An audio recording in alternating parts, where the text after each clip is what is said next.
খনিজ তেল ছাড়া এই বিশ্বের এক মুহূর্ত চলে না। পরিবহন থেকে শিল্প, সব ক্ষেত্রেই তেলের ভূমিকা অপরিসীম। বিশ্ব অর্থনীতিতে তেল এখনো অন্যতম কৌশলগত সম্পদ হলেও সব দেশে সমানভাবে তা পাওয়া যায় না।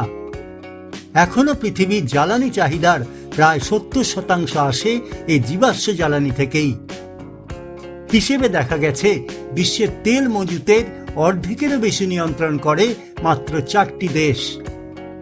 সদ্য মার্কিন যুক্তরাষ্ট্রের ভেনেজুয়েলা অভিযানের পর গোটা বিশ্বে চর্চা শুরু হয়েছে তেলের মজুত নিয়ে। বিশ্বের বৃহত্তম তেল মজুতের বড় অংশই রয়েছে ওপেক সদস্য দেশগুলোর হাতে, বিশেষ করে মধ্যপ্রাচ্যে, যেমন Saudi Arab, Iran, Iraq, Kuwait ও সংযুক্ত আরব আমিরশাহী। ওপেক হচ্ছে organization of the petroleum exporting countries বা পেট্রোলিয়াম রপ্তানিকারক দেশগুলির একটি আন্তঃসরকারি সংস্থা। বর্তমানে এর সদস্য 12টি দেশ। প্রশ্ন হল, ওপেক অন্তর্ভুক্ত হলেও এই মুহূর্তে সবচেয়ে বেশি তেলের মজুত আছে কোন দেশের হাতে? সেই দেশটির নাম ভেনেজুয়েলা।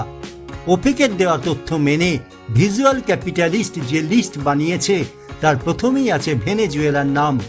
এই দেশের মাটির নিচে রয়েছে প্রায় 303 বিলিয়ন ব্যারেল অপরিশোধিত তেল, যা বিশ্বের যে কোনো দেশের তুলনায় সর্বাধিক। সৌদি আরব 267 বিলিয়ন ব্যারেল তেল মজুদ নিয়ে দ্বিতীয় স্থানে। এরপর যথাক্রমে ইরান 208, কানাডা 163 ও ইরাক 145 বিলিয়ন ব্যারেল মজুদ নিয়ে পরবর্তী 3টি দেশের স্থানে রয়েছে। এরপরেই রয়েছে সংযুক্ত আরব আমিরশাহী ও কুয়েত। তেল মজুতে বিশ্বের শীর্ষ 10 দেশের মধ্যে রয়েছে রাশিয়া ও মার্কিন যুক্তরাষ্ট্র। তবে তেল মজুদ থাকলেই যে তার উৎপাদনে এগিয়ে থাকা তা নয়।